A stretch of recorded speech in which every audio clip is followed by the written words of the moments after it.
Hello every one. ഞാനിന്ന് സ്കൂബയ്ക്ക് പോവുകയാണ് കേട്ടോ. ഭയങ്കര ടെൻഷനുണ്ട് മുഖത്ത്. സാരില്ല.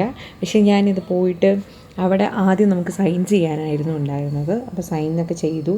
അതിൽ നമ്മളെ പേരും അഡ്രസ്സും കാര്യങ്ങളൊക്കെ കൊടുത്തു. നമ്മൾ ബോട്ടിലാണ് പോണത്. സോ ബോട്ടിൽ പോകുമ്പോൾ അവിടെ ഇൻസ്ട്രക്ടേഴ്സ് നമുക്ക് കാര്യങ്ങളൊക്കെ പറഞ്ഞു തരും. അതിൽ നമുക്ക് ഓക്സിജൻ ടാങ്കും പിന്നെ ആ സിലിണ്ടറും പിന്നെ അതിൻ്റെ കൂടെയുള്ള കാര്യങ്ങളും നമ്മൾ മാസ്ക് വെക്കണത് പിന്നെ അതിൻ്റെ എല്ലാ ഡീറ്റെയിൽസും അവർ വിവരിച്ച് തരും. ഞങ്ങളുടെ ട്രെയിനർ സൂപ്പറായിരുന്നു, ഒരു അടിപൊളി ട്രെയിനറായിരുന്നു. അവരുടെ പേജ് ഞാനിവിടെ മെൻഷൻ ചെയ്യാവേ. പിന്നെ അത് കഴിഞ്ഞ് ഞങ്ങൾ സ്റ്റാർട്ട് ചെയ്ത് ബോട്ടിൻ്റെ അതിൽ ആദ്യം നമ്മൾക്ക് ഫേസിലൊരു മാസ്ക് വെച്ച് തരും. ആ മാസ്കിൽ നമുക്ക് ബ്രീത്തബിൾ അല്ല. സോ നമുക്ക് മൂക്ക് കൊണ്ട് ശ്വസിക്കാൻ പറ്റില്ല, വായ കൊണ്ട് ശ്വസിക്കാൻ പറ്റുള്ളൂ. അത് കഴിഞ്ഞ് നമ്മളിങ്ങനെ ടൈറ്റ് ചെയ്ത് അവർ എത്രത്തോളം ടൈറ്റ് ചെയ്യാൻ പറ്റുമോ അത്രത്തോളം ടൈറ്റ് ചെയ്യും. അതിൽ വെള്ളം കയറില്ല. വെള്ളം കയറാത്ത വിധത്തിൽ വേണം അത് ടൈറ്റ് ചെയ്യാൻ. അപ്പോൾ നമുക്ക് ഗ്ലാസ്സിൽ വെള്ളം കയറാണ്ട് അങ്ങനെ ഇരിക്കാൻ പറ്റും. പിന്നെ മൂക്ക് നമ്മളുടെ ഉള്ളിൽ നമുക്ക് ശ്വാസം വിട്ടാലും പക്ഷെ കുറച്ചുകൂടെ ഭയങ്കര ടൈറ്റായിരിക്കും, ഒട്ടും പറ്റില്ല. പിന്നെ അത് കഴിഞ്ഞ് നമ്മൾ വായ കൊണ്ട് ശ്വസിച്ച് അതിനൊരു ഒരു സാധനം നമ്മുടെ വായിൽ വെച്ച് തരും. ഈ ടാങ്കുമായിട്ട് കണക്ട് ചെയ്തത്, ടാങ്കല്ല, സിലിണ്ടറായിട്ട് കണക്ട് ചെയ്ത സാധനം നമുക്ക് വെച്ച് തരും. അപ്പോൾ ഈ സിലിണ്ടർ എങ്ങനെയാണെന്ന് വെച്ച് കഴിഞ്ഞാൽ ഇതെങ്ങനെയാണ് പ്രവർത്തിക്കുന്നത് വെച്ച് കഴിഞ്ഞാൽ അതിൽ കൂടെ നമ്മൾക്ക് വേണ്ട ഓക്സിജൻ നമുക്ക് കിട്ടുന്നത് ഈ നമ്മുടെ മൗത്ത് അങ്ങനെ നമ്മൾ ബ്രീത്തബിൾ ആവുന്നത്. ആ സമയത്ത് നമുക്ക് വാട്ടർ ഇൻസൈഡ് പോകാൻ പാടില്ല. അപ്പോൾ നമ്മൾ വായന ഒരു മീനൊക്കെ വെക്കുന്നില്ലേ, അതുപോലെ നമ്മളിങ്ങനെ കൂർപ്പിച്ച് വെക്കണം. എന്നിട്ട് അതിൽ കൂടെ നമ്മൾ വെള്ളം എങ്ങാനും കയറി കഴിഞ്ഞാൽ അതിലൊരു ബട്ടണുണ്ട്. അതിങ്ങനെ അമർത്തി കഴിഞ്ഞാൽ അത് സക്ക് ചെയ്ത് പുറത്ത് പോകും. നമ്മുടെ വായിലുള്ള എന്തൊക്കെ വാട്ടർ കണ്ടൻറ്റ് ഉണ്ടോ അതെല്ലാം സക്ക് ചെയ്ത് പുറത്ത് പോകും. പേടിക്കാനൊന്നുമില്ല. ആക്ച്വലി നമുക്ക് ഫസ്റ്റ് ഇവിടെ മുകളിൽ ട്രെയിനിങ് തന്നിട്ടേ ഉള്ളിൽ കൊണ്ടുപോകുള്ളൂ, അകത്ത് കൊണ്ടുപോകുള്ളൂ. അപ്പോൾ എൻ്റെ പുറത്തിടുന്നത് നമുക്ക് ശ്വസിക്കാനുള്ള സിലിണ്ടറാണ് നമുക്ക് പുറത്തിട്ട് തരുന്നത്. ആ പുറത്തിട്ട് തന്നു കഴിഞ്ഞിട്ട് അതിനെ നമ്മുടെ മേത്തോട്ടായിട്ട് കെട്ടിവെക്കും.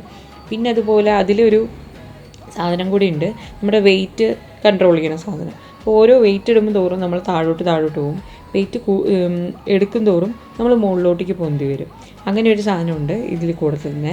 അപ്പോൾ ആ ഒരു ബ്ലൂ കളർ കാണുന്നില്ല, ആ ബ്ലൂ കളറാണ് നമ്മുടെ വായിൽ വെച്ച് തരാൻ പോകുന്നത്. ഈ 2 കൈയും എടുക്കാൻ പറഞ്ഞു ട്രെയിനർ. അപ്പോൾ എനിക്ക് ഒട്ടും ഇതുണ്ടായിരുന്നില്ല. പക്ഷേ മൂപ്പര് പറഞ്ഞു, മൂപ്പരനെ ഞാൻ ഫോളോ ചെയ്തു.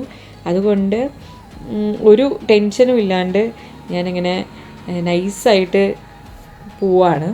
അപ്പോൾ ആദ്യം എനിക്ക് നല്ല ടെൻഷൻ ഉണ്ടായിരുന്നു. പിന്നെ ഉള്ളിൽ പോയപ്പോൾ എൻ്റെ പൊന്നെ ഇടാവേ ഒരു രക്ഷയില്ല. നമുക്ക് കാണാൻ പറ്റുന്നതിന് അപ്പുറമായിരുന്നു മീനുകളും കുറേ സാധനങ്ങളുണ്ടായിരുന്നു. നമ്മൾ കടലിൽ ശരിക്കും പറഞ്ഞാൽ അതൊരു അനദർ വേൾഡ് തന്നെയാണ് നമുക്ക് പറയാം. എന്തുകൊണ്ടെന്ന് വെച്ചാൽ നമ്മൾ കാണുന്ന ഒരു കാഴ്ചയല്ല അതിൻ്റെ ഉള്ളിൽ. കുറേ കോറൽസും പിന്നെ കുറേ ഫിഷസും പിന്നെ ഇഷ്ടംപോലെ നമുക്ക് പേരറിയാത്ത കുറേ ഫിഷസ് ഉണ്ട്. അതിന് പുറമെ അവർ ഉണ്ടാക്കി വെച്ചിരിക്കുന്ന ഓരോ കോറൽസും കാര്യങ്ങളൊക്കെ ഫിഷ് തന്നെയാണ് ഓരോന്ന് ഉണ്ടാക്കി വെച്ചിട്ടുണ്ടാവുമല്ലോ. അതുപോലെ അതിൻ്റെ പ്ലാന്റ്സും കാര്യങ്ങളൊക്കെ നല്ല ഭംഗിയുണ്ടായിരുന്നു. നമുക്ക് സത്യം പറഞ്ഞു കഴിഞ്ഞാൽ അവിടെ നിന്ന് പോരാൻ തോന്നിയില്ല, അത്രയും ഇതുണ്ടായിരുന്നു. പിന്നെ നമ്മളിങ്ങനെ ഓരോ ലെവലിൽ പോകും തോറും നമ്മുടെ ചെവിക്കൊരു ചെറിയ വേദന എടുക്കും. അതെന്തുകൊണ്ടെന്ന് വെച്ച് കഴിഞ്ഞാൽ നമ്മുടെ ചെവിൻ്റെ ഉള്ളിലത്തെ ഇയർ ഡ്രംസ് ബെൻഡാവുന്നത് കൊണ്ട് നമുക്ക് ചെറുതായൊരു വേദന ഉണ്ടാവും.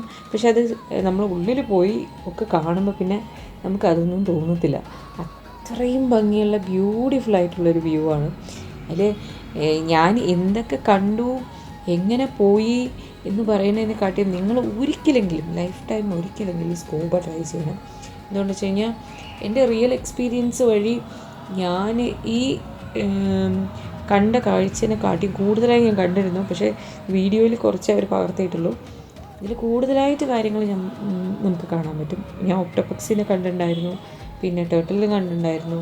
അങ്ങനെ കുറേ സാധനങ്ങൾ നമുക്ക് കണ്ടിട്ടുണ്ടായിരുന്നു. ഇപ്പോൾ ഞാൻ താഴോട്ട് പോകുന്നത് അത് എല്ലാം കഴിഞ്ഞ് തിരിച്ച് വന്നത് എൻ്റെ റിവ്യൂ വീഡിയോ ആണ് ഞാനവിടെ ചെയ്തുകൊണ്ടിരിക്കുന്നത്. ഒരു രക്ഷയുണ്ടായിരുന്നില്ല.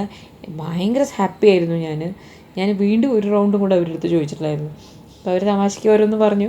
പക്ഷേ സത്യം പറയാലോ, നമ്മളുടെ ലൈഫ് ടൈമിൽ ഒരിക്കലെങ്കിലും ഇത് നമ്മൾ അനുഭവിച്ചില്ലെങ്കിൽ ഇറ്റ്സ് എ ലോസ്. എന്തുകൊണ്ട് വെച്ച് കഴിഞ്ഞാൽ നമ്മൾ ഈ എബോ ഉള്ള കാഴ്ചനെക്കാട്ടിയും നമ്മൾ താഴെയുള്ള ഓരോ മീനും ഓരോ വെള്ളത്തിൻ്റെ അടിയിൽ ഇത്രയും സാധനങ്ങൾ ഉണ്ടോ എന്നുള്ളത് പോലെ അത്ഭുതപ്പെടുത്തുന്ന കാര്യങ്ങളായിരുന്നു. ഇത് കഴിഞ്ഞ് ഞാൻ പുറത്തോട്ട് വന്ന് ഞാൻ ബോട്ടിൽ കയറിയത് എല്ലാവരും കൂടെ എനിക്ക് ക്ലാപ്പ് ചെയ്തിട്ടുണ്ടായിരുന്നു. എന്താണെന്ന് വെച്ച് കഴിഞ്ഞാൽ ആക്ച്വലി ഇതൊരു വലിയ അച്ചീവ്മെൻ്റ് അല്ല, എന്നാലും ഒരു ഹാപ്പിനെസ് നമുക്കെപ്പോഴും ഉണ്ടാവും. സോ ഇനിയും കൂടുതലായിട്ടുള്ള വീഡിയോസ് ഞാനിടാം. So do like, share, subscribe my YouTube channel.